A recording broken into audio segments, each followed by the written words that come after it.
শিক্ষক হওয়ার যে স্বপ্ন তার একেবারে শেষ ধাপে এসে দাঁড়িয়েছেন। এই ইন্টারভিউটাই কিন্তু ফাইনাল স্টেপ। অনেকটা পথ তো পার হয়ে আসা হলো, এবার এই শেষ ধাপটা সফলভাবে পার করার জন্য একটা ভালো প্ল্যানিং তো লাগেই, তাই না?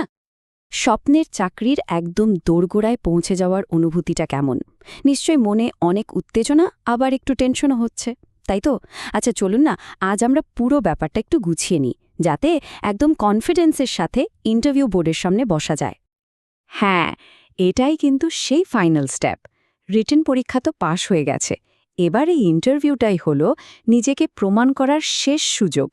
এটাকে শুধু একটা পরীক্ষা ভাবলে চলবে না, ভাবুন এটা হলো স্বপ্ন পূরণের একদম শেষ সিঁড়িটা। একটা জিনিস কিন্তু মাথায় রাখা খুব দরকার। ইন্টারভিউ বোর্ড কিন্তু শুধু আপনার জ্ঞান কতটা সেটা দেখতে বসেনি। তারা আসলে একজন হবু শিক্ষক হিসেবে আপনাকে পুরোটা বুঝতে চায়। মানে আপনার পার্সোনালিটি কেমন, আপনার চিন্তাভাবনা কি, আর ছোটদের পড়ানোর জন্য আপনি কতটা ফিট, এই সব কিছুই কিন্তু এখানে দেখা হবে। আচ্ছা, এবার আসা যাক সেই সবচেয়ে জরুরি প্রশ্নটাতে, যেটা সবার মনেই ঘুরপাক খায়। ইন্টারভিউতে ঠিক কী ধরনের প্রশ্ন আসতে পারে? প্রিপারেশন নেওয়ার জন্য তো এটা জানতেই হবে। চলুন তাহলে একটু ডিটেলে বিষয়টা দেখে নেওয়া যাক। এখানে দেখুন, ইন্টারভিউ গাইডের একটা অংশ দেখা যাচ্ছে। এখানে কিছু স্যাম্পল প্রশ্ন দেওয়া আছে। যেমন ধরুন, প্রশ্ন আসতে পারে, আপনার জেলার বিখ্যাত কয়েকজন ব্যক্তির নাম বলুন। এই ধরনের প্রশ্ন দিয়ে আসলে আপনার জেনারেল নলেজ আর নিজের এলাকা সম্বন্ধে আপনি কতটা জানেন সেটাই বোঝার চেষ্টা করা হয়। প্রস্তুতির সুবিধার জন্য চলুন প্রশ্নগুলোকে আমরা কয়েকটা ক্যাটাগরিতে ভাগ করে নিই। যেমন প্রথমে আপনার নিজের ব্যাপারে কিছু প্রশ্ন, মানে আপনার ইন্ট্রোডাকশন। তারপর আপনার এলাকা আর জেনারেল নলেজ নিয়ে। এরপরে আসবে আপনার একাডেমিক কোয়ালিফিকেশন, সিলেবাস নিয়ে প্রশ্ন। আর শেষে আসবে সিচুয়েশনাল প্রশ্ন, মানে ক্লাসের কোনো পরিস্থিতি আপনি কিভাবে সামলাবেন। তাহলে ঠিক কোন কোন টপিকগুলোর ওপর জোর দিতে হবে? একদম পয়েন্ট করে বলছি। নিজের জেলা আর রাজ্য সম্পর্কে ডিটেলস, গ্র্যাজুয়েশনের সাবজেক্ট, ক্লাস 1 থেকে 5 পর্যন্ত সিলেবাস, আপনার ডিএলএড ট্রেনিংয়ের কনসেপ্টগুলো, রিসেন্ট কারেন্ট অ্যাফেয়ার্স আর অবশ্যই চাইল্ড সাইকোলজি। এই প্রত্যেকটা টপিকই কিন্তু আপনার প্রস্তুতির মেইন পিলার। আর সব প্রশ্নের মধ্যে এই প্রশ্নটা শায়দ সবচেয়ে ইম্পর্ট্যান্ট। আপনি প্রাইমারি শিক্ষক কেন হতে চান? এর উত্তরটা কিন্তু খুব ভেবেচিন্তে মন থেকে তৈরি করতে হবে। এটা শুধু একটা প্রশ্ন না, এটা হলো আপনার প্যাশনটা বোঝার একটা সুযোগ। আপনার উত্তরটাই বলে দেবে আপনি এই প্রফেশনটা নিয়ে কতটা সিরিয়াস।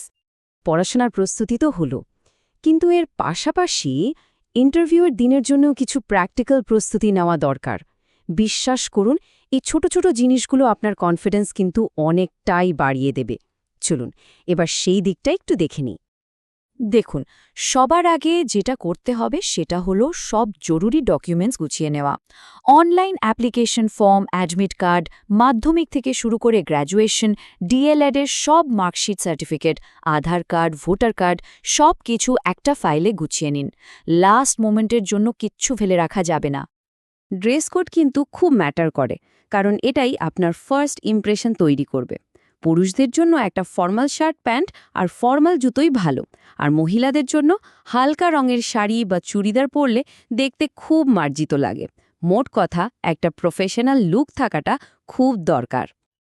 এত সব প্রস্তুতির পরেও সবচেয়ে গুরুত্বপূর্ণ হলো মেন্টাল প্রিপারেশন আর কনফিডেন্স। আপনার পড়াশোনা, আপনার পোশাক কিচ্ছু কাজে আসবে না যদি আপনার মনোবলটাই ঠিক না থাকে। তাই মানসিকভাবে নিজেকে তৈরি করাটা কিন্তু মাস্ট।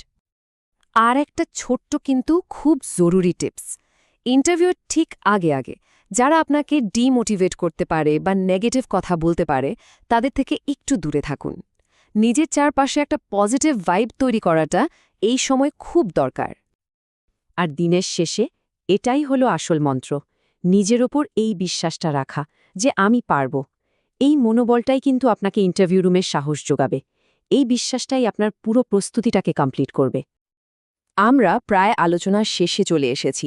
এতক্ষণ ধরে আমরা যা যা আলোচনা করলাম তাতে একটা জিনিস তো পরিষ্কার, তাই না? যে সঠিক প্রস্তুতি আর একটা পজিটিভ মাইন্ডসেট থাকলেই কিন্তু স্বপ্নের দিকে এগিয়ে যাওয়া যায়। একদিকে আপনার কঠিন পরিশ্রম আর প্রস্তুতি, আর তার সাথে আপনার আত্মবিশ্বাস, এই দুটো যখন একসাথে মিলে যায় তখনই কিন্তু সাকসেসের ফর্মুলাটা তৈরি হয়।